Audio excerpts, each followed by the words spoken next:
said, we appreciate everybody being here on short notice this morning on Friday. Earlier I met with Coach Moorhead. After discussions with him, we informed him that we're going to go in a different direction with our football program. I want to say clearly that Joe Moorhead is a terrific man and an outstanding coach. I certainly wish the best to Coach Moorhead and his family in the future. He will have a bright future in coaching down the road. As the athletic director of Mississippi State, I'm constantly evaluating the trajectory of all of our programs, always in the best interest of our student athletes, our fans, our alumni, our staff.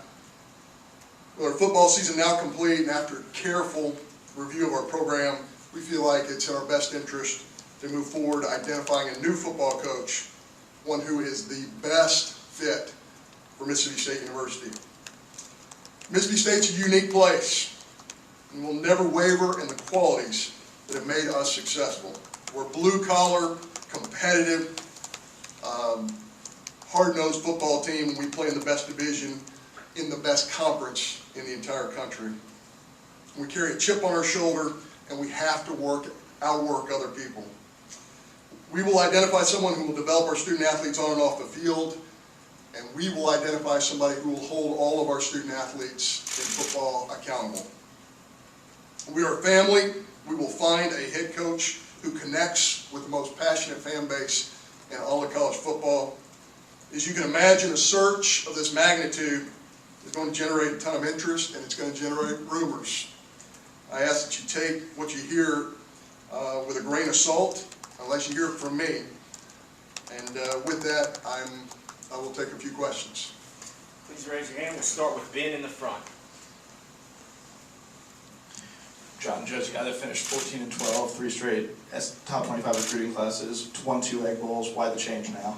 Yeah, certainly, wins and losses matter. I coached long enough myself to know wins and losses matter, and Joe did win 14 games. In this case, it goes a little bit beyond just wins and losses, although I want to state for sure that wins and losses matter, but there were some other issues at stake here that we had to consider. We'll go to Joe. When you talk about some of those other issues, of course, the kind of got out there, the altercation in practice and whatnot, how much did those altercations and those things and the things that came to light and some of those issues, how much did that factor into this? Well, everything factors in. So what you just mentioned is a factor. Is it the factor? No, but it is a factor, one of several factors. We'll go to Steve. Come around.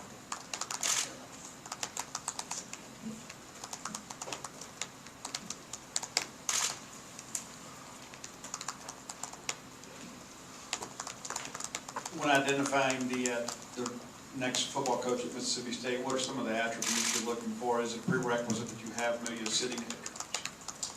Yeah, certainly there's a lot of those qualities, and we could probably have a very long conversation about it, but it's going to have to start with discipline. It's going to have to start with having a hard edge. It's going to start with helping student athletes grow both on and off the field. It's going to start with somebody who has a passion for Mississippi State specifically. As I mentioned before, this is a unique place, and we're excited about finding that person. We'll go Logan and Ben. With the bulk of the signing class already in, what's kind of your message to those guys during this transition? Yeah, we have now contacted every one of our signees. We know that this was a little bit of a bombshell to those guys. You don't sign with one coach, you sign with Mississippi State University, and we're willing to help those folks any way that we possibly can. And we look forward to our head coach having an opportunity to sit down and have a great conversation with every one of those young men. John, beyond the athletic department, do you all plan on using any kind of search committee to round out a list of candidates or anything like that? There will not be a committee. Obviously, I work for Dr. Mark Keenum, and we will be in close consultation throughout the process. We will use a search firm to get us some background information, but the search firm will have no bearing on candidates or decisions to be made. Garrett. John, does the next coach need to have ties to either the SEC or Southern roots? I think it's a real danger when you close in the bubble of possible candidates. Just as a quick example, if LSU had that mentality, they would have never hired Nick Saban. We're going to do a national search. We're going to find the right person for Mississippi State University. Joel? John, was there kind of a feeling that maybe Joe had kind of lost control internally of the team as far as discipline and accountability and some of the things that you mentioned a while ago when you said you would look forward to the next coach? Well, certainly, I'm not going to dig deep into that, but there was a series of events we had to evaluate, and we had to make the right decision for Mississippi State University. Steve? John, what's kind of the timeline there for your decision? When did you begin thinking that you were headed down this path, and ultimately, when was the final decision made? Well, it's a never-ending evaluation process. I'm not going to pinpoint an exact moment, but certainly I had many discussions with our president, Dr. Mark Keenum, during the course of the week. And actually, we're having conversations all the time, even before this week. So I'm not sure there's an isolated moment. Again, it's a series of events over time. Back to the front, we'll go Garrett and Ben. John, do you have an estimated timeline to where you might name a new coach, or is that just too hard to predict right now? I don't want to restrict us in that area. I don't want to restrict us with a timeline. We're going to go find the right coach. We're going to find the right fit. It could happen quickly, or it could take a little bit of time. So we started on that process already, and we're going to make sure we do the right thing. John, Tony Hughes was named the interim coach for the time being. Do you expect him to interview for the full-time job? Yeah, I don't think Tony's going to interview for the position. I have so much respect for Tony Hughes. He's a veteran in the Southeastern Conference, a veteran head coach. He is a guy that, I have the utmost respect for, and he's in contact with much of our roster right now. John, there's a lot of rumor past the Egg Bowl that this was going to happen in November, and it didn't. You reassured that Coach Moore was going to be here. Was it just one thing that happened in the past month that made that change, or was it something you were sort of leaning towards the whole time? Well, I'm not trying to be repetitive, but it's a series of events. I think rarely is there one isolated event that causes a change. I know this was a series of events that happened, and I think we do a pretty good job of monitoring every aspect of the program, and again, we felt it was the right thing to do. Back to Joel. I know we had talked before, the plan back a few weeks ago was to extend Joe back out to the full 4 years and things. Was that contract ever signed or anything of that nature? Was that ever executed? I'm not gonna dig into that. Again, I will say that I felt like at the time we built some momentum, and I was so excited about that momentum continuing forward for the next 30 days through bowl prep. To me, again, we're evaluating that whole time, and again, some incidents came up that kind of altered our course in this process. Garrett?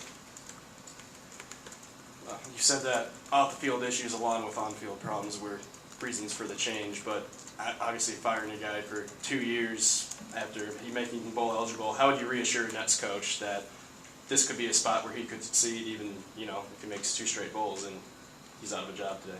Well, it really depends on the nature of the coach. If we get the right coach, they're going to see this as an incredible opportunity with the best fans in college football. They're going to see this as a place that has incredible facilities, competing at the highest level.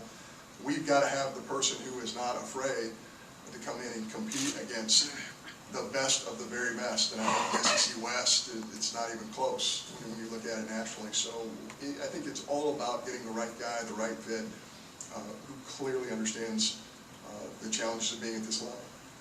Ben? John, I know there's always pressure when hiring a coach, and the football coach in particular. For you, this is your second football coaching hire in a couple of years. Is there any added personal pressure for you to get this one right?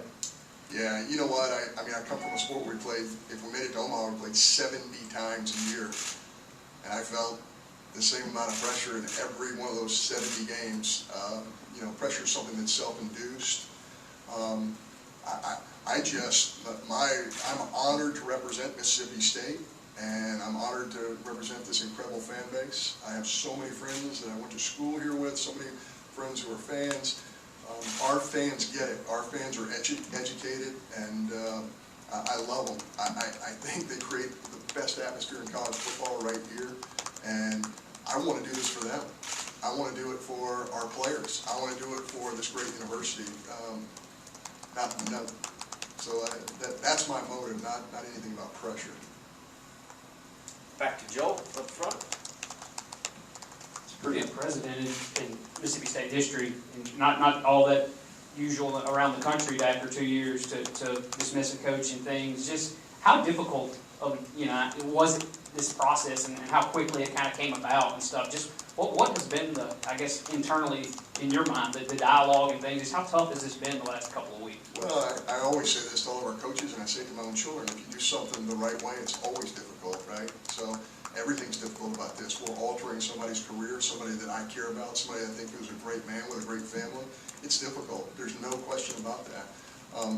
But in the end, it comes down to doing what's right for our institution, what's right for our student athletes, what's right for our staff, what's right for our fans. That's what it comes down to. And when you can isolate it in that direction, you feel good about making the decision. Back to Ben. John, I know you guys are going to cast a wide net, but Billy Napier's a guy who's been mentioned a lot in connection with this job. Is he someone that you all have had contact with at all in the early going of this? Yeah, we're not going to comment on any of our candidates. I appreciate you asking that question. I can tell you in the early stages of this, the amount of interest this is drawn from outstanding coaches from one coast to the other has been incredible.